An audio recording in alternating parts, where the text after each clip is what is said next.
I'm Johnny Burrow. I'm a broadcaster, and I first got involved with Millwall through the No One Likes Us Talking team and the work we did together at Love Sport Radio. I'm very proud to be introducing the final episode of this fantastic series shedding light on the extraordinary work being done by the Millwall Community Trust. Now, I don't use that word lightly. I've been listening, of course, to every episode through, introducing each one in turn, hearing from trustees of the trust and also the people they help. This is an organisation working in the right ways for the right people, genuinely transforming so many lives for the better. It's been a delight to learn about, a delight to talk to you about, and I'm a little sad, to be honest, that this is the very last episode I'm going to get a chance to do that, but it is well worth listening to. It lives up to the billing of a fantastic finale, and I have to say it's absolutely bursting with fantastic interviews. We kick things off with Ted Robinson and Stan Godwin from the No One Likes Us Talking team chatting to Joey Taylor, Hassan Ibrahim and Richard White from the Millwall Community Trust. Joey, Hassan and Richard talk brilliantly about their work with the MCT and how helping others through the trust has helped themselves grow as men too. Next up, George Lampy and Jeff Burnage interview Paul Loding. Paul's player-manager of Millwall Romans FC, which is a relatively new addition to the Millwall family. The Romans are an LGBT-friendly football team formed in North London in 2006, and they provide a safe space for all LGBT footballers. Paul explains the importance of that safe space, that community the Romans are able to provide, and also discusses the great facilities that the MCT are able to provide for them in turn. George and Jeff also talk to Jay, who's one of the Millwall Romans players. He talks really compellingly about how the club is like a family and how that community allows everybody to look out for each other. It's a really interesting one. I think lots of us, because the Romans are still new to the Millwall family, not necessarily hugely aware of what's going on, but a fantastic club doing great things on the pitch and, of course, off it as well. Next up, Eamonn Barclay chats to Tom Rolt, who works for the Millwall Community Trust. Tom explains that the MCT is the hub of the local community, which is something that really has come through with all of these interviews. It's the cornerstone of the club, and Tom talks about how the inclusivity it fosters makes it a really brilliant place to work as well. And you get that feeling. All of these people seem to genuinely enjoy working there. You know, you talk to your mates sometimes and you can tell who likes their jobs and who doesn't, if we're being honest. And these people clearly all really do, and it's great to hear. Eamonn Barclay, of course, hard at work on this episode. He chats to Aaron. Now, this is a lovely pairing of an interview with Tom Rolt, because Aaron was one of the many people Tom helped when they were in custody. Aaron found himself in a cell, and Tom came in, introduced himself, asked if he could help, and essentially changed his life, if we're being honest. Aaron talks about the help that Tom and the Trust gave him and the genuinely transformative impact that they've had on his and many other people's lives. Right at the heart of the episode, we got a lovely chat between the No One Likes Us Talking team, which takes us back. It's Ted Robinson, Dave Hart and Stan Godwin discussing their experience when they visited a group of young men and women who were engaged in the new Citizen scheme. They were developing a kind of Dragon's Den style presentation to generate food for the needy through getting shoppers to contribute. It's a really great cause. It's a really interesting chat as well. And after that, Eamonn Barclay, again hard at work, talks to Millwall Lionesses captain Libby Stubbs. Libby talks about the great atmosphere among the Lionesses, her role as captain as well, how she's kind of taken that on and helped to aid that atmosphere grow. And of course, the way that the club has been helped by the fantastic facilities laid on by the Millwall Community Trust. And on the Lionesses theme, Eamonn also interviews David, whose daughter plays for the Lionesses at under 14 level. It's a great chat. We get both the sense that he's pleased that his daughter is having to grow up through the responsibility of getting to training on time, having her shin pads, having her boots, but also having her status as a girl who really likes football celebrated rather than being viewed as the odd one out. He says that at primary school people weren't particularly nice to her because she liked football, but at the Lionesses, of course, everybody likes their football, so clearly a welcoming and really inclusive place to be involved.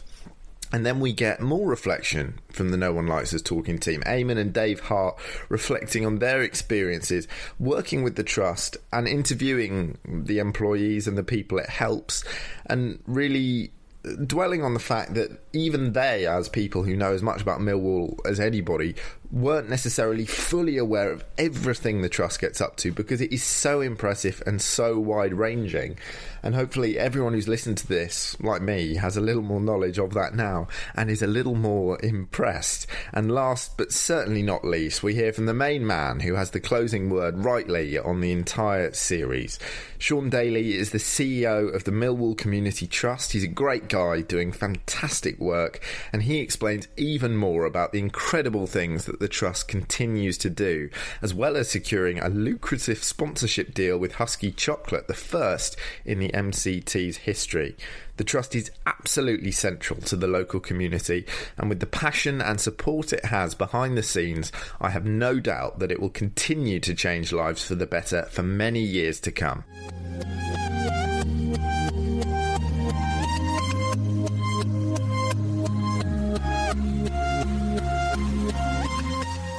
Right, here we are today at St Paul's Sports Ground, home of Fisher, Millwall Lionesses and Millwall Romans, that's it. I'm Ted Robinson, and we around the table having a chinwag. We have Stan Godwin from No One Likes Us Talking, Joey Taylor, Hassan Ibrahim and Richard White, all from the Millwall Community Trust. Yep. Right.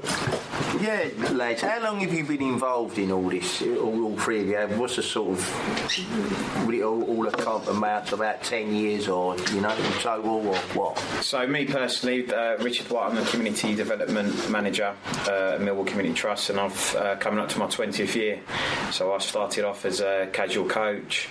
If I can stop you there, Richard, it looks like you started at once. I know, I've aged. I used to have a lot of hair as well. It can't be too taxing, this job. I know, things have changed over 20 years. But yeah, so Millwall's given me the opportunity to develop as a young man and turned it into a career, and yeah, I'm really passionate about what we do, and I love the club. How did you get involved in the first place then, Rich? What led you down this path? So I used to go to Forest Hill School in Lewisham, and my old teacher, Pete Walsh, was a trustee at Millwall Community Trust, and his daughter at the time, Abby Walsh, was playing for the Millwall Lionesses, and I just come to the end of a 2-year YTS at Welling United, and he phoned me up to see how I was getting on, because Pete used to have a sort of a general passion for the football players from the school, and I think he phoned a few people up just to see how people were getting on with their careers. I told him I was coming to the end of my YTS and I was looking to get into football coaching, and he said that Millwall at the time, which would have been Millwall Community Scheme back then, were actually in the school, and he said come and meet the coach, a guy called Steve Baker. He said come and meet him and see where it goes, and from then positive conversations with Steve, invited me down to the football club, and I was at the time just finishing my FA Level 2, and then things just started opening up for me from there. And 20 years later you're still here. 20 years later, yeah. Thank you for his long service. So yeah, about that, yeah. And what about you two young lads? Hassan, come on, start first. Where have you come from? Where I come from, I'd probably say, listen, I used to live, well, I've moved out now, I used to live literally across the road, so Verney Road. Yeah. So literally just 2 minutes from the actual scheme, so I've always grew up in the area. So I used to attend all the sessions, the programs that they had run at the Trust. Then I attended for about 5 or 6 years, and then obviously I built good relationship with the coaches like Richard himself. There's a few others, Gary, who else we got, Tom, and all the others. And then when I got to that age where I needed sort of part-time work, Rich and Tom brought me in to do some volunteering, got enough volunteering hours, and then from then on I got into getting involved with some part-time work, coaching, my level 1, level 2 first aid and whatnot. So I was in and out for about 3 or 4 years, and then an opportunity came for me to work with the young people. So currently now I'm the tutor for the alternative programs we have, so sort of the kids that are sort of struggling to sort of to get not good education, but they're struggling to sort of pay attention and concentrate in schools, their environment. So we have them over at the trust for about 2 or 3 days, just a different environment for them to learn in. So I'm currently doing the tutoring that, and I still do casual coaching, so my old school sessions, and I will also work on the Premier League kicks. There's a session down in Bellingham, 6 till 9. I've been there for about 4 years now. So yeah, that's me sort of. It sounds like you run a course that I could do with going on, to be quite honest. But I mean, did you still play football yourself at the moment? And yeah, we got a lot of players at the moment, semi-pro. Right. So me, myself, Joey, play part-time football as well as doing this. I'm currently at Cray. Oh, Cray Valley. Cray Valley, yeah. Yeah. I think Joey's at Seven Oaks. Oh, no, just good. I mean, in my day, you either played or you coached. You didn't do the two, you know what I mean? Yeah. So it's good to see you young lads here. So what positions you played in? I'm centre midfielder. Centre midfielder, I can see that. I know what he is, but we wait. I'll give him the chance to say, "Oh, Joe." Yeah. Come on, Joe. And what was you saying? Sort of similar lines to Hassan? Similar, very similar. So I'm still in New Cross. So I grew up in New Cross. When I finished school, I went into the BTEC program at Millwall. So you studied and played football alongside it.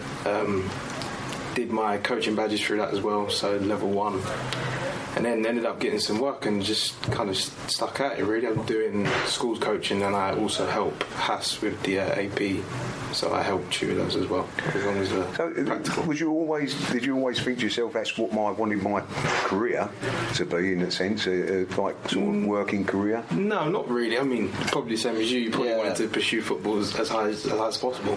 Yeah. But you have to have a background. Yeah. So the coaching was because there's so many more courses and that you can go on now. So obviously, I mean, Richard said you got through your teacher, and that, which is where it all stems from, doesn't it? So, but it's good. So, what do you get out of it? How do you feel about it? Do you enjoy it? I mean, it must be. I mean, I love kids. I've got 4 grandchildren now. I can't wait for them to get involved in football. They're not quite old enough at the moment, but I can't wait for it, because it will take me back to being involved again with football.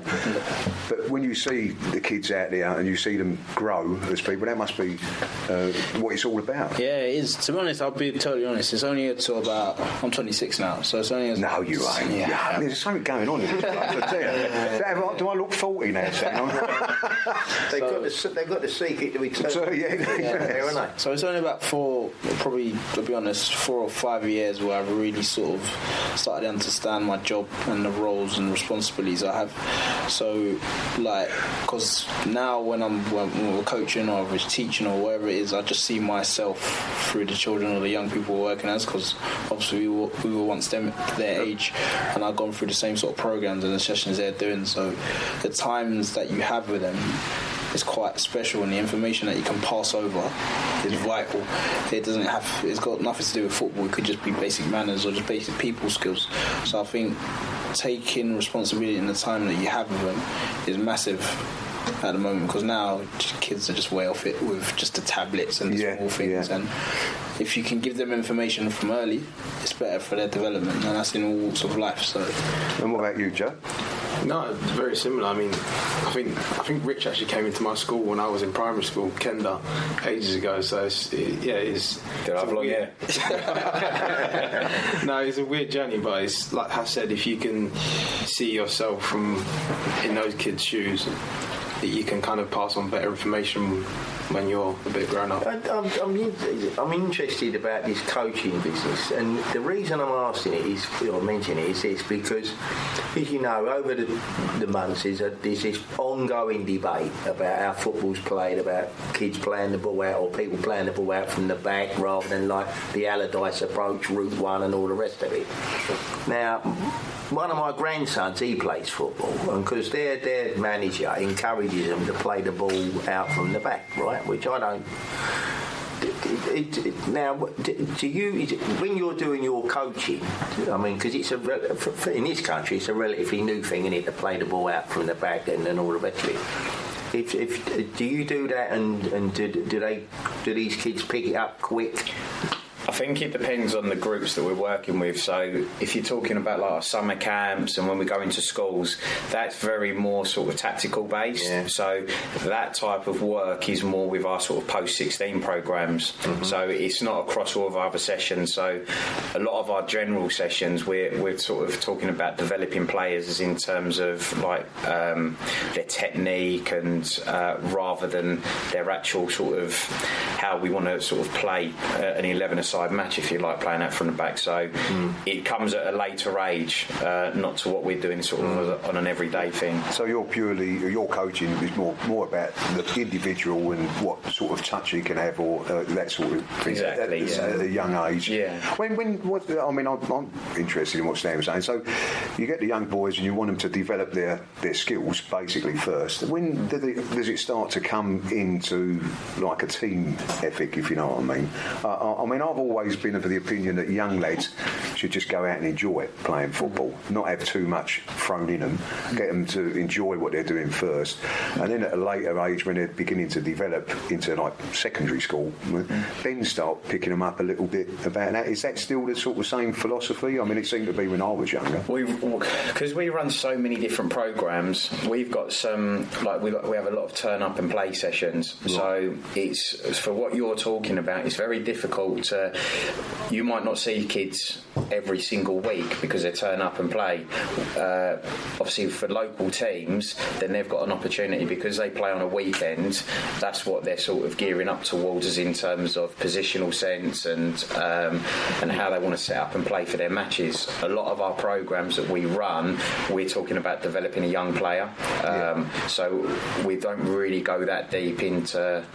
So there's quite a diversity, is there? What I'm trying to get at here, do you sort of tailor your coaching sessions for the kids that are coming in? In other words, if it might be a new group, is that a different session to say a group that's been coming in at different times? Well, an example, so this afternoon we've been doing a summer programme at Daly Taylor Centre in Peckham, and because of the current COVID-19 pandemic, we're having to work in bubbles, so we have 3 coaches down there, and we've only allowed a maximum of 27 kids to stay in a group of 30. Now, we're there Monday, Tuesday, Wednesday. Every day there will be some different young people that are attending. Yes, we've got probably about a core of sort of 15, 16 people that are coming every day, but every day there's a different focus. We won't worry about us in terms of like tactical sort of and positioning. We'll be sort of doing fun different exercises, such as like shooting drills, some keep ball practices, working on their first touch. So it's fun based, and then we go into sort of mini tournaments. So it's sort of it's not really, we're not very strict in terms of how we're coaching. It's very sort of much turn up and play. And get the kids enjoying it. And getting them enjoying it, that's the most important thing. Get them chasing the football. Yeah. My youngest grandson, he's coming up to 13, and he played for the school team and that. And he came out with something one day, and at first I thought he'd been listening to Sky Sports or something. He was telling me about this mate of his, and his kid's on the books of West Ham. He plays in their academy teams and all. It goes all over the place. And he said, he was telling me about this kid, and he said, he said he didn't have to know how to draw the foul, he said. And I thought, he been listening to Sky. I said, what do you mean he knows how to draw the foul? What have you been listening to? Oh, he said, him, Grandad, he said. I said, what do you mean? No, he's then telling me. I was amazed when he go out of it. No, he said, no, what he does, he said, they teach him. He gets there and he does certain things, and then it's all about, getting in a position where he's playing for the free kick, when they call it drawing the foul. I said, well, they teach you? Yeah, he said, yeah. And I don't know, perhaps it was naivety on my part, but I was really surprised when he came out with that. I mean, I would have thought, but not I knock it, but he just took me by surprise, Yeah, we've actually got a young lad that at my Peckham session at DTC, and he's very good at diving, and so he's come to a reputation. Like everyone knows him, so every time he goes down, everyone's saying, "Ref, he's diving." He's like, and we've actually sort of monitored it, and to the point I actually spoke to him last week and just say, like, look, you do it so much. I personally don't agree with it, because my day of playing, if someone dives, the next one is right, I'll give you something to dive about, so you won't be doing it anymore. But he's so clever at it, and I suppose it's how the game sort of changed over the last sort of 15 years, as in terms of it's now part of a tactical side of win us a penalty, win us free kicks in crucial moments. But it's as you say, that's football today, I think. I mean, it's an interesting point, because I mean, one of my grandsons was playing, and there was a kid that was playing in the opposite team to him, and this kid was, every time the referee blew up for something, I mean, he was going off his head, this kid. And I mean, we're talking about, it would have been about 11, not sort of 15. And and it turned out this kid who kept doing his nut, he was the grandson of a mate of mine who I hadn't seen in a number of years, and apparently this kid had been at Arsenal, and they dufted him out, and I thought, so I know why, because it was all that, he's obviously been watching whoever it is on the box. But I was amazed. I completely lost it. Kids are picking up things a lot quicker nowadays. Well, you always, I mean, it's always been the same. If you see something on the telly as well, the kids will imitate. They will like to imitate it. But coming back to your sort of classes that you run through the summer now, what sort of classes are they? I know you've been talking about them to a certain extent, but if you could run through what your itinerary is for a day at this lovely sports ground, apart from keeping people up like Hassan yawning there. Sorry, I'm not boring you, Hassan. To be honest with you, I mean, this is in my 20 years we've never run a summer programme like it. I mean, we'd probably be running the best part of sort of 30-40 sessions every day throughout the summer, and because of the current conditions we're very limited in terms of there's still a lot of venues that we use on a weekly basis that haven't opened, so everything's limited. So we've got a few Premier League kick sessions that are running on during the daytime. Some of them are targeted sessions at youth clubs. We've got a girls only youth provision that we're doing.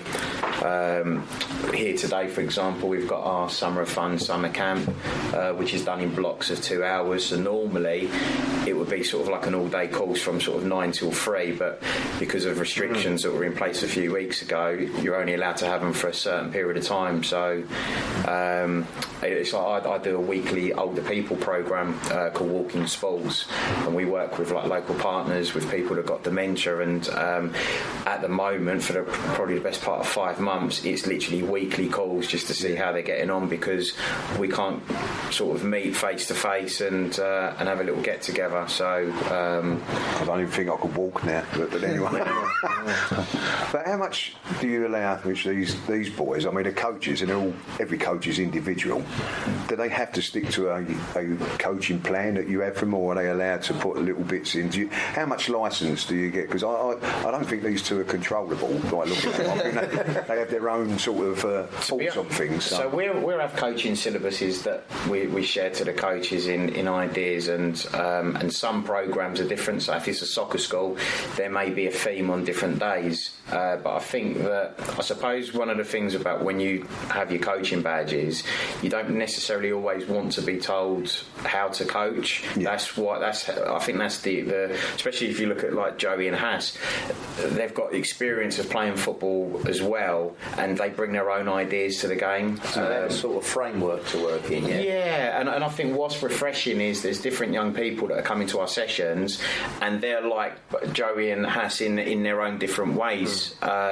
whether it be their people skills or the way they interact with young people, the different types of sessions they bring. And yes, we might turn around and say, right, tomorrow we're going to have a theme around sort of shooting or dribbling or whatever, but then it's down to the coaches to sort of go from there. I've always likened it a bit to like your driving test. You have to do your test in a certain way, but once you get out of there you drive your own thing, and I see the same thing in coaching or managing or whatever you go on to do. And do you feel like that? How do you feel like you get enough licence in like you said, it's just like obviously once you've nailed and established your badges, obviously you still do your basic fundamentals of your risk assessments and making sure the environment that you're coaching was in safe. Obviously that's slightly important.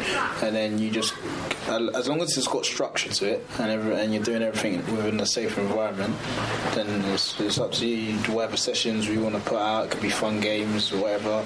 Me and Joey or Rich puts out, it's totally up to us. So once we're assigned to a certain session, that's your session, and you run with it. And sessions speak for itself. If you've got 60 coming back every single week or 40 coming back every single day, you're doing something right. If you're getting dribs and drabs, then that's what we always share good practice. So we'll have every so often there'll be staff training days, and like for example the last one we done, we had a London FA tutor that came down, just went through various guidelines on recommendations for what the London FA is sort of introducing and the FA and that. So it's getting our coaches updated on sort of latest policies and procedures, and it's just sharing good practice on where we work in the London boroughs of Lewisham and Southwark. So sessions look different, and I think one of the things that we don't want sessions to all look the same, and it's just coaches sharing their little spin on what works for them on various sessions, and we just come together and give people new ideas on what they can go away and do on their sessions. Well, you've obviously allowed us to talk to your top two boys here. Yeah. You've got the top two in to make sure that you provide us with a good interview and that. But I've got to tell you, lads, I've got nothing but admiration for you two boys, because at 24 years of age, how old are you, Joe? 22. To be able to be that mature to talk to kids and pass on the right thing to do, because I won't go into what I was doing at your age, but it wasn't anything like that. I've got nothing but admiration that you've decided to go along that path. You've got a good mentor here by the looks of it, Richard. So thank you very much for the interview. We hope everything goes well today, and I'm going to come down to Cray and shout at you two, and I hope you can take the stick. If he gives you abuse, just ignore him. There's nothing to give Millwall Football Club. Les, for the interview. Thank you. It's been a pleasure. Thank you.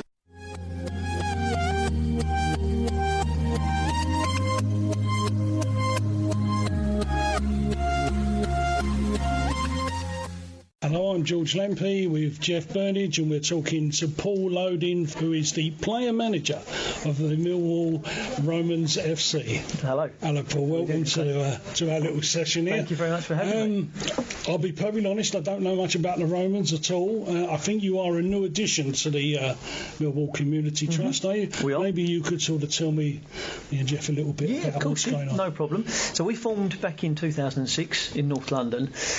We're a LGBT friendly football team, so that covers the whole umbrella.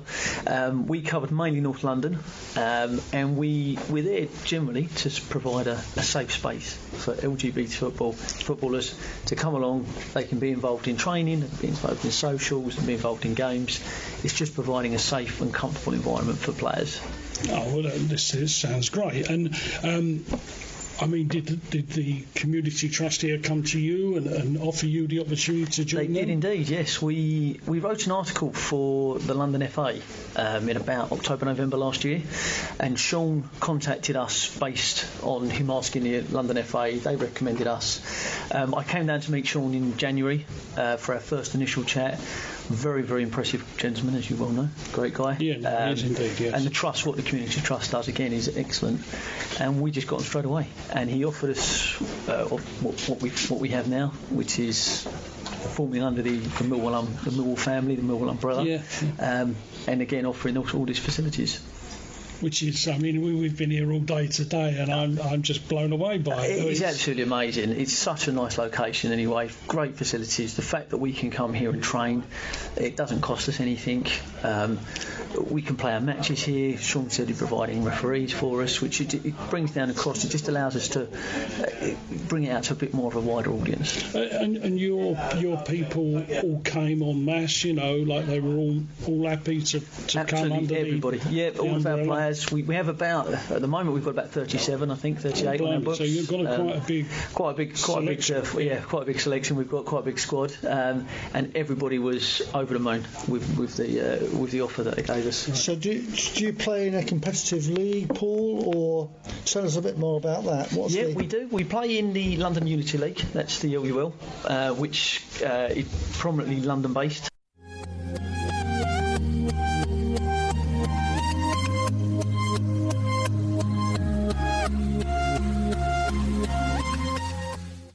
George Lampe here again with Jeff Burnage, and we're talking to Jay, one of the Millwall Romans FC's players. Hello, Jay. Welcome to our little chat with me and Jeff. We're behind the goal, what you might consider the cop end here at St Paul's. Tell us, Jay, you're one of the shining lights of this football team. How do you sort of find it all, and certainly here at St Paul's? No, thanks for having me on the show. It's been great. It's been an absolutely surreal experience for us. I've been a part of the club for about 4 or 5 years now, and again we've seen some really, really great times, some great days. We're a lot of success on the pitch, but I think this is probably one of the most defining moments in the club's history, to be a part of not just a great club like Millwall Football Club, but like a lot of the work that the foundation does, and to be a part of that family is it's an amazing experience for us, and I think we're just really, really proud to be able to add to that and add value wherever we can. I think for me, playing for sort of Millwall Romans, it's a bit like a family. Sometimes if we lose on the pitch, we might bicker, but again, I think that's just football, isn't it? Yeah, of course it is. So before you joined the Romans, were you playing for another club before that? Yeah, so before I joined, I was at university, and that's how I sort of found. And did you play university level football? Yeah. So I played university football, and that was kind of I studied sports development as well. So I was on a sports campus doing sports studies, playing university men's football. So I grew up playing football, and it's kind of what I've always done. What university was that? University of Gloucestershire. Right. So sort of near the Cotswolds, just outside of Bristol. And that would have been an open team. Yeah. For people of any background. Yeah. But why did you feel that it would be a good idea to have a team from the community that you then formed and joined? Well, for me, I've grown up playing football for mainstream teams, and it's been fine. I've had some really positive experiences. I've always been. I'd probably say it's a bit of privilege in terms of being. I've never been the worst player on the team, so I've kind of got away with a little bit more than I. So you're a bit of a star then. I'm not a bad player. I'm I'm lucky enough to captain this lot as well. So I'm not bad. But sometimes if you're not awful, you kind of get away with a bit more.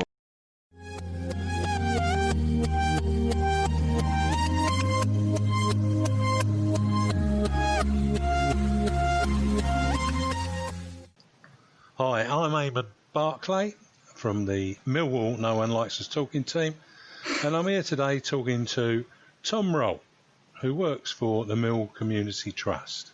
Why do you work for the Millwall Community Trust, Tom? It's a good question, Eamonn. Great one to kick off with. I think for me, MCT has always been the hub of the community, and it's the cornerstone of what Millwall's about. It's the opportunity that's offered, the inclusive approaches, and just that family feel and the vibe around it, really, to be honest, Eamonn. And I've been fortunate to have been at MCT in different capacities since 2008. I've had three stints there, and I've returned back in September 2018 to fulfil my role as the CIC on the Divert programme. So it's a custody intervention coach is the role on paper, but I'm a lot more than a life coach, if you will. So basically, my role is embedded in police custody from the Millwall side over in Lewisham. And my role is to go and speak with young men and women who have been arrested and found themselves detained in a police cell. We sit down and we create an action plan for that individual to work towards when they're released back out in the community. And this is done with Divert. I'm not familiar with Divert. Tell us what. So Divert, sort of like a subsidiary, if you will, of the New Era Foundation. I won't bore you with the ins and outs, Eamonn, but Divert is a custody intervention program, and it's embedded within the Metropolitan Police Service, and it's actually now expanded. To Thames Valley and further north, up north, if you will, north of the country, that is. So yeah, Diver, saw an opportunity to align with a couple of football clubs. With the FA, back the programme, which is great. Great. So yeah, Millwall got involved as Millwall always do with these great endeavours and ventures. And yeah, that's where we find ourselves in Lewisham Police Station, fighting a good fight. So principally, you're giving people a second chance? Yeah, I think that's probably the best way to summarise it, Eamonn. I think for me, it's offering opportunity in a moment in time where an individual would probably least expect to have opportunity. Yeah. A neutral face like myself with a little bit of Millwall clobber on, coming to the wicket, to the cell and being like, how are you? You're right. I'm not a police officer. Do you want to have a chat? Straight away, that creates a couple of questions, especially if they're a West Ham fan. And yeah, it honestly goes from there, Eamonn. It is as easy as that. And yeah, we have a conversation out of the cell in a consultation room. It's not an interview, really sort of informal process. And yeah, it's a little bit of relationship building, and I just get to work that individual out as best as I can and sort of start to put together some cognitive plans, in terms of how we're going to work with that individual on the outside and ultimately what role I'm going to play in their life, Eamonn, if that makes a little bit of sense. So, yeah. That's a great endeavour that you engage in there, Tom. Obviously go a long way to develop their life and work skills in partnership with them. And obviously the Divert programme with Millwall Community Trust is making a big difference. And in fact, you're a bit of a legend in your own lifetime on this one, Tom. I've heard many good things said about the work that you do. So thank you for what you do. It makes a difference. Really appreciate it. I'm sure we'll talk again. No, thank you, Eamonn. Pleasure as always. I managed to talk with one of the individuals that Tom worked with and who had been in the Lewisham custody suite. And you'll hear from Aaron now. I was in custody and I was going through some rough stuff that I haven't been through before. And but my time in custody, I just spent it like reading books and stuff. And the officer that was there obviously recommended me to Tom because he said that he feels like I'm quite a nice person. And when Tom came to speak to me, I thought, he was quite a stand-up gentleman. So I was like, yeah, this guy's okay. At first he was just chatting to me, just wanted to find out about like my situation, about me, what he can do for me, like what I'm kind of looking for in life and stuff like that. And then he said that he's got like construction CSCS courses going, and I've always kind of been interested in that. So then I said, yeah, like I'd definitely be interested. And then he said he would definitely like sign me up for it, and we'll meet up later. But then when I left custody, I didn't have a phone, but I left my girlfriend's phone number, and he actually got in contact with her so that he could meet up with me. He came to meet me at my house, and we spoke further, just like catching up again and speaking about the course and what's it going to entail and stuff like that, and like what I might want to do after the course, and like how it can keep me out of getting back in the position that I was in. So like we're speaking about that, and then after that I was probably on the course like a week after that, maybe even less than that. I went for the induction day, I think the day after. And then we got to chatting after. While I was on the course, I used to speak to him like regular, like every day basically, while I was on the course. Just catching up, seeing how it's going and stuff like that. And I passed first time. Excellent. So, so I was happy about that. And he was happy about that. He was proud and stuff. And then I had court like the week or two after that. No, I think it was like, I had it the week or two after that, but it got adjourned. And when it got adjourned, I asked Tom if he could write me a character statement, because obviously I'd been speaking to him and spent some time with him. So I asked if he could write me a character reference for me to take to court. And he did. And he also got me in touch with a woman called Caroline, who owns a few sites in City of London. And she was trying to help me out. And she was trying to help me out with Tom. She also wrote me a character statement as well. And when I got to court, all of that helped. And luckily, I won the case, so I didn't go to jail. Mostly because of character references, as the judge said, that the character statement showed that I've got good character. So then, it was blessed. Called Tom after that, had a chat, congratulations and stuff like that.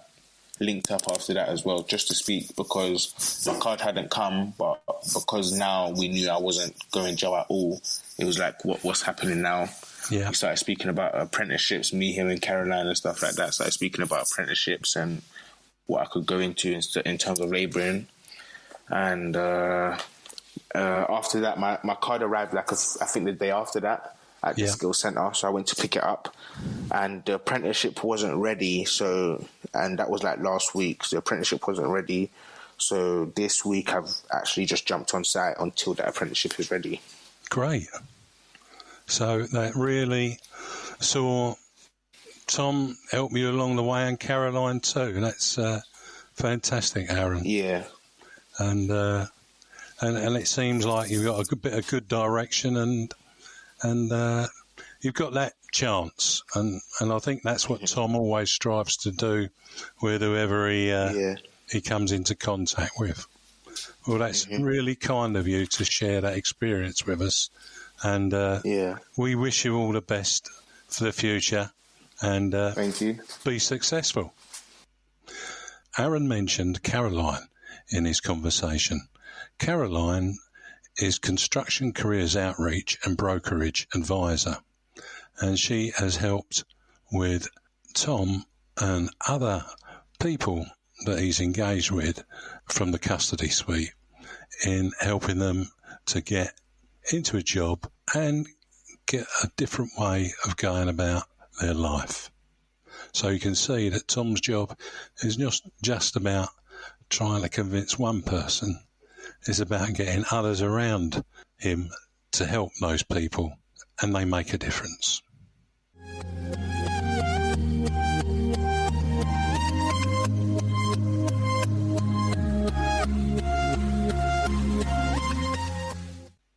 Ted, Stan and Dave went down to the Lions Centre at Ballina Road to talk to some of the young men and women that are on the National Citizen Scheme. While they were there, they met a group who were involved in a project, but I haven't got the full details. So, Dave, tell me what the project was about. Well, the project was a way of, in food supplies, to help people out during this COVID situation. And they were troubleshooting, trying to work out a solution, how they could deliver it, get sponsors. And we're working as a group and as individuals because it seemed to flow. What do you think, Stan? Well, no, that's right. I mean, it was quite interesting because, as you say, Dave, we were sitting there and they were dealing with this issue about, people being isolated because of this COVID-19, and one of the guys, he just sort of led with it, and before we knew where we was, everybody was chipping in, and all the points they were making were quite valid, and it was a bit of an eye-opener really, because I tended to think up until then that some of these kids of sort of 16 and 17, I'm not saying they wasn't aware of COVID, but it was possibly not on the top of their agenda, so to speak. But these people, they proved me totally wrong, and all credit to them. They were on the ball, they were really clued up and quite in-depth with all their suggestions. They were really they'd put an idea forward with a possible way of how they could deliver that idea, and they scrabbled it around between themselves, chipping in, as Stan said, and it really made a lot of sense. And we included in that discussion because although we were on the outside, they've made us feel really welcome, and it was really great to be treated like that. That's right, Dave.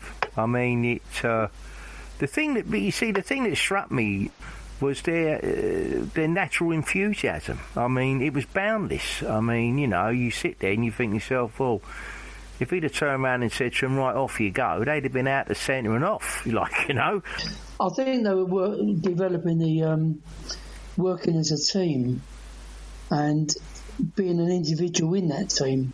One of the skills that they were quickly developing, their communication skills, because clearly in anything they're doing, you know, they got about to communicate, and they would, you know, their communication skills were, you know, clearly well up.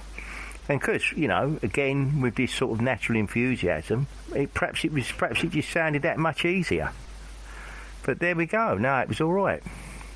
Well, thanks for that, Stan and Dave. That's most helpful, and we'll see what Ted has got to say when he picks up the back end of this. Well, having heard what Dave and Stan said, they're quite right. What struck me was when we first walked in, there was 3 of us, obviously, and kids being kids, I think, were naturally, I don't know whether they were suspicious of us or whatever, and Stan was talking about communications, but once we started asking them questions, you could see these kids grow to the extent that they've come out of some area in their life where maybe it hasn't been going right, or maybe they needed a direction. And this project was definitely giving them a direction. And the guys from the Community Trust that were showing them and teaching them and leading them have done a fantastic job. But it all comes from the kids themselves. Stan's quite right. The enthusiasm that they showed at the start, it was difficult to get one of them to answer our questions. In the end, it was difficult to stop all of them from answering our questions, which was fantastic to see, because as Stan quite right pointed out, and Dave, that the enthusiasm was the overwhelming thing that the 3 of us walked away talking about. And for the Community Trust to get these kids so infused about a project and giving them a focus in life that is all for good at the end of the day. You know, lots of people struggling with this COVID, and this group of kids have found it in their own hearts and minds to go along a path to help people out. And they've also realised that there is fun and a lot of enjoyment out of being good for people. And it's all credit to the kids, all credit to the Community Trust. And I really recommend anybody that gets the opportunity to go and see what this Community Trust does and how it helps these kids to respond in such worthy projects as the one that they was doing. Thanks, Ted. That sums it up nicely.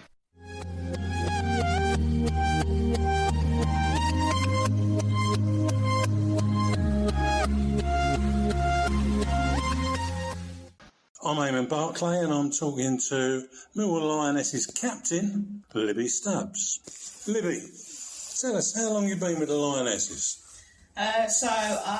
This will be my 2nd season, so I joined last season. And where did you come from? I started playing at Leighton Orient the year before that. And has football been something that you've done from a young age?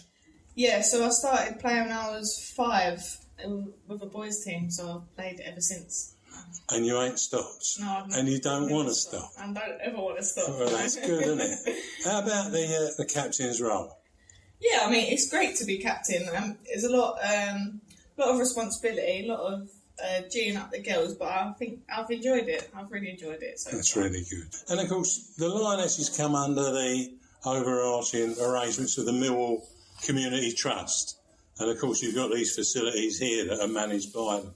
How do you see the relationship between the Lionesses and the Trust?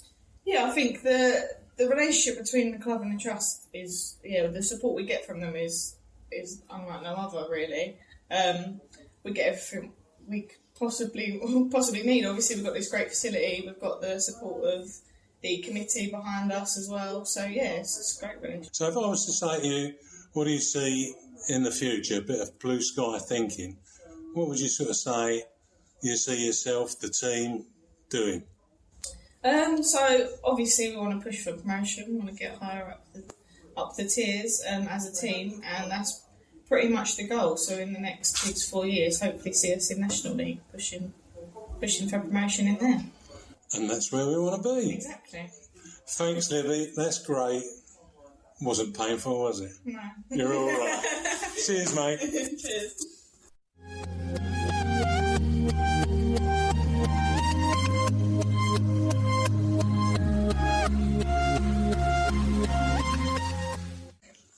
Eamonn Barclay with the No One Likes Us Talking team, and I'm talking to David. Tell me about your daughter's experience playing for the Lionesses. What she has particularly enjoyed is being able to take things on from coming from a single form entry primary school, where she was regarded as a little bit of a freak as a girl who played football, then having been spotted by Lewisham and then playing for Lewisham District, so taking it up a level, and then taking it up a level beyond that, and to get the opportunity to foster her interest and to get this regular and fantastic training. You guys are local? We are local, yes, we live in Greenwich. Right. So, from what you've seen of your daughter's development... I have noticed that it's made Nellie more confident because she's had to take responsibility. She plays as a central defender and she has to be responsible. She can't be a little girl anymore. I mean, she's only 12, but she's got to take responsibility for that. She needs to be here on time. She needs to have her equipment all with her, and she can't be a normal 12-year-old who's interested in, just pop stars or hair braids or whatever it may be. She's got to be right on it in terms of professionalism. And instilling professionalism at a young age, I think, is a really important thing, quite apart from... And, of course, all of that is improving her development and making her the right type of person for the future. 100%, absolutely, yes. It affects all parts of it. How do you see the role of the Millwall Community Trust in relation to the academy? I would like to see the Community Trust increasing its outreach, and not only, and I know they're already doing that, not only in terms of developing the girls who are talented who come to them, but also outreach to girls who might think football's not for me, I can't do that, that's only for boys, or people will think I'm odd or weird if I play football. And actually encouraging not only girls but also boys. But I think boys are quite happy to take a chance. They have a bit more confidence maybe at that age. But little girls, 8, 9, 10-year-old girls, not for me. It would be great to give them that opportunity and give them something really to focus on. Anything to get them off screens, right? And where do you see things going for the forthcoming season? It's going to be very interesting because the first thing, since this is the first part of them playing for under 14s, we're going to have 11 players on a team for a start. So we're not used to playing with wingers, we're used to playing with 2 full-backs and that's it. So having more players is going to be interesting. Playing all girls teams is going to be interesting. But what is really encouraging is the number of girls who played for the under-12s who wanted to stay. They had options to go elsewhere despite the pandemic. But the vast majority, I think we've lost 1 or 2 maybe out of 15 or 16. Wow. They wanted to be here because they wanted to be with their friends, with the group of parents that were supporting them. And they're clearly developing not only their individual skills, but also corporately, if you like, the kind of ethos. This is Millwall, this is the way we do things. Yeah. Fantastic. It's been really, really good. Really, really good for them. And she really loves coming to training. Thanks for talking to me, David. That's absolutely great. Thank you. Much appreciated. Thanks very much indeed. Lovely. I'm Eamonn Barclay and I'm with the Millwall No One Likes Us Talking team. I'm here tonight to speak to... Nellie Guest. And I'm Vi. Thank you. I spoke with your fathers before, Dave and Adam. They told me an interesting story. You two have grown up in football together, haven't you? Yes, we have. We've been going to primary school together since reception, and so we played for our school teams, district teams, and now Millwall together. And how's that been? It's been a lot of different things happened to us, but throughout it, we've definitely improved a lot. And where did you start off in primary school? Well, I think we started in about year 1, and Nellie was always a defender. I was always in midfield, and it was a bit hard at first because all the players on the teams were boys. But as soon as we showed that we can actually play football, it got better. And it's been handy throughout the years knowing someone on our team constantly because it kind of makes you feel a bit more familiar with your team. And you played for Lewisham as well? We did. We played for 2 years, so we weren't...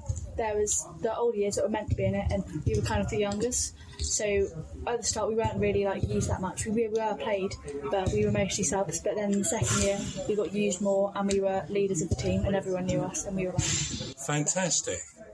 So how did you come to join the Lionesses? Well, we hadn't really heard of RTCs before. We'd just been playing for our small local clubs. But then some other people in our school, she currently plays on our team as well, and talked to us and said maybe give it a go. And we came the first year and tried out, but there wasn't a lot going on. So then the second year we came back and we trialled, and we both made the older year of the under-12s. That's fantastic as well. So, what's ahead for next season? Well, we're playing because in the under-12s we were playing just kind of not kind of random teams that weren't like Arsenal and Chelsea and but this season we've got our first fixture on the 29th friendly against Spurs, which will be interesting. So that's our first match, which we're playing them in our league when we get to them. And also, because we're the younger year of under-14s this year, we're hoping that to improve so much that next year we get to carry on at Millwall and, you know, become more influential players on our team. Well, I think that sums it up for the both of you, really. Yeah. And we hope to see you being more influential players, and we hope to see you rising up through to the Lionesses first team. So all the best, and, well, if you can be buddies from then, perhaps you can be buddies in the first team too. Thank you very much. Thank you. You're welcome.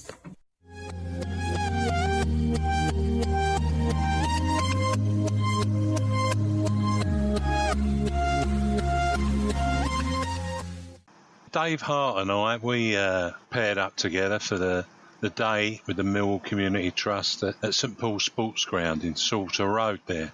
We really had a good day, didn't we, Dave? Yeah, I thought it was very interesting, it was informative, and it gave you a sort of insight to what actually goes on behind the scenes at these academies and in the community trust. And of course there was trustees turned up and others interviewed them, and then later on we caught up with some of the parents whose kid Lionesses Academy, and of course the Lionesses themselves and the Millwall Romans, you know, all who play, train and really star for Millwall beyond the boundaries of the Den. But you also went down to the new citizen scheme, didn't you, down in the Lions Centre, Dave? We did. Stan and Ted and myself, we went over to the community centre by the Den and saw Sean. We were given an insight into the citizenship programme, and it was absolutely amazing talking about that and getting filled in of what they do on a day-to-day basis. We dropped in on a couple of classes that were going on and sat in for a while, recorded a little bit and spoke to some of the kids that were in on the programme, all different ages, boys and girls. Their enthusiasm just seems to be overflowing. What they had to do for one of the programmes, this like Dragon's Den, when I was their age, that would have really been daunting for me. So I can relate to how, but they has worked as a team, discussing things amongst themselves, batting things around, and it was very, very interesting. Incredible. I had a similar experience with these two girls that were 12, played academy, and they'd been playing football since they were in primary school. Their confidence and communication skills were out of this world for that age. I'd never have been like that at their age.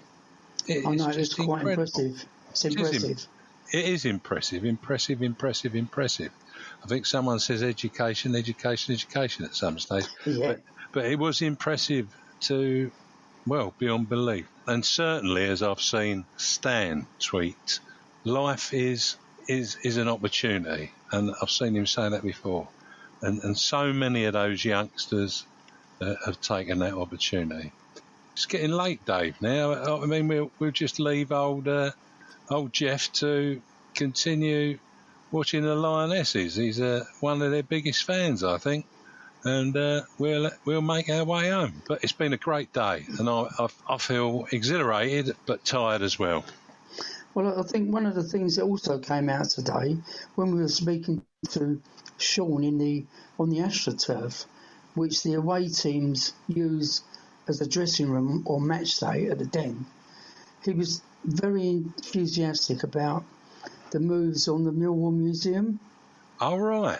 He wants to convert that facility there into the museum, where there's rooms you've got places upstairs that are just lying empty that can be used for the museum match day or whenever. And he has some really fantastic ideas. And Ted, Stan and myself, we stood there listening to him talking about his ideas and his plans for the museum, which really was quite encouraging, because when I was on the Millwall Supporters Club, George and Ted, the museum was one of the things that we were trying to get off the ground, and it was just getting bogged down all the time. But it seems that Sean wants to pick it up and run with it, and it's getting some headway on it. So watch this space. Well, yeah, watch this space. Dave, get home safely. See you later. Thanks, Eamonn.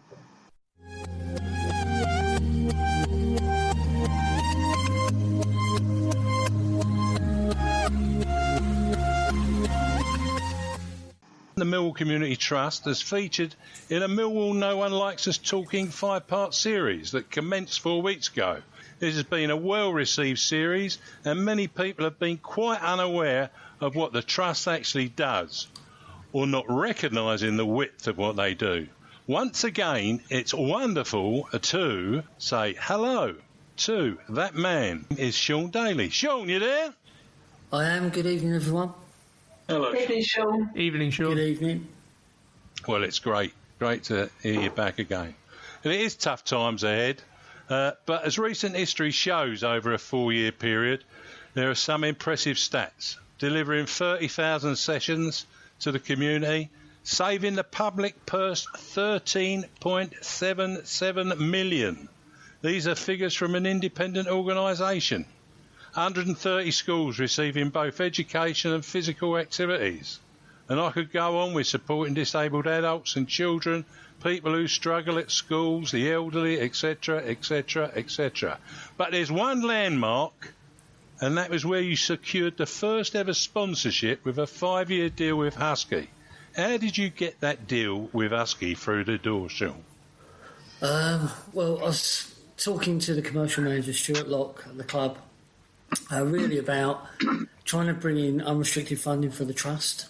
So I went to see him and sort of said, look, is there any opportunity to speak to some of the sponsors? I don't think they know what the community trust is. Love to do a presentation to them. And he said, well, at the moment we're talking about getting a new kit sponsor, Husky Chocolate. So I asked for an opportunity to speak to them. A week later, Husky came over to have a chat with Steve Kavanagh and Stuart Locke. And I just did a presentation, really, about the trust, the work it does in the community, the regeneration that's going to happen in the area, and how important the trust is to the club that's probably not seen. You know, they see 22 people playing football on a Saturday, but it's the work behind the scenes. Took him for a tour of the Lion Centre, took him to a school to have a see us in action in the school, and got a call the next day to say that they'd like to roll in, when they sponsor the club, could they roll in the community scheme, because the ethos of what the community trust is doing is the ethos of what Husky is all about.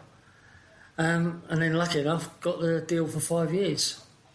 That's fantastic, absolutely fantastic. Sean, it's Pat. Hello. I actually missed the day with the guys when they all come down to see you at the trust, but they all spoke so highly about you when they came back. Do you have sufficient financial support to continue with the trust work? Or, if we go into lockdown again, how would you manage? I think like every charity's been hit badly with COVID-19. I've seen a lot of my colleagues with other trusts and foundations where they rely on the club a lot. You know, they rely on their own club, and it's tight for some football clubs, especially in the lower leagues. But what we have managed to do is we become operational as from the 1st of July. I wanted to get those doors open as soon as possible. I know we've done loads of supporting stuff, you know, with emergency food packs and helping the NHS and stuff like that, but I needed to get operational and generate some revenue.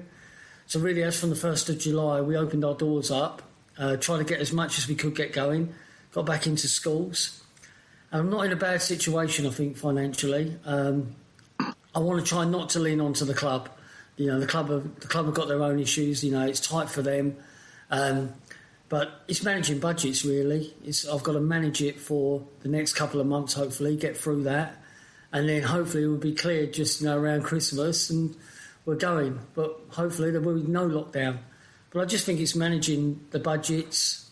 I feel sorry for lots of charities that have relied on things like the marathons and fundraisers and bike rides. That's the only income they've got coming in. But we've managed to be secure with the trustees and money that we've put away. So I think we'll be okay. We'll be fine. I'm sure we will. Sean, it's George here. Hello, mate. Hi, George. It's important that, as the stats that Eamonn read out regarding, the community and letting people realise what, the outcome is of all this. But what is your plans going ahead should, restrictions due to COVID become more imposing? I think as a trust, we're very flexible. I think we showed that on the last lockdown.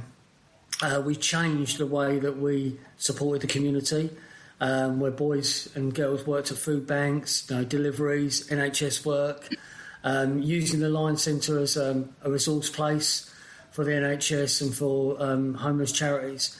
So that could happen. If that comes down to a major lockdown, I think we will be flexible and we'll support the community that way. During this period, though, during lockdown and since we've become operational, we've really looked at how we deliver stuff. And I think we're in a better position now than we were in March. So, a lot of our stuff will be online. We can do virtual stuff. So we sort of prepared ourselves. There is going to be a lockdown at some time. How can we still engage the community? And I think our students, our AP, some of the people we work with will go virtual and go online and do stuff with them. Fitness programs online, but really what I want to do is get the boys and girls out working again, and myself out working again, helping the community. Working at a food bank, going doing deliveries. So we'll get up and get out and work for the community. But as the programs that we deliver, we're in a much better place that we can go and do virtual stuff with them. Evening, Sean. James here. Hi, James. I also missed the day at the Lion Centre and St Paul's, but as the team have already touched upon, it sounded really good. What message or messages do we need to get out to the people and organisations in local communities that will assist you and in what you do both in and out of the pandemic? We're always looking for sponsorship, people that can help us with funding and volunteering. So, I've got some great staff, very passionate about what they do. But if people are out there that are locked down on furlough and got skills around like media, around fundraising, I'd love time and people to help us with that. Because that's their skills and they work for a media department but they're on furlough or they've been told they've been made redundant and they want to come and help us. That's the sort of people I'd like to try and invest within the community. Come and help us, upskill some of my staff, or just help us develop as a trust. Like I said before, we're always looking for donations, but I will think upskilling my workforce and helping our workforce could be more important because I know things are going to be very tight for people. There's going to be a lot of people made redundant this year, a lot of people not going back to jobs. So really what I want to say is that we're not going anywhere, the Community Trust. We're going to help the community whatever we can. But if people have got some time they can help us with, I think that would be very beneficial for us as a trust at the moment. Is there anything that you would like to say to our listeners? I'd love people to come and visit the trust. I came to Millwall Trust because I knew it had so much potential. We're in a very deprived area in some boroughs of Lewisham and Southwark. We've got a great resource, the badge of Millwall, and we've got to use it to inspire people. I'm very lucky at the moment, I've got a privilege of leading Community Trust with something I never thought I'd end up doing. I've been given that opportunity. I'd love people to come down and see what we do. I'd also love people and organisations to come to us as sort of like a one-stop place. If they've got issues or they think a football club could help them in some way, come to us.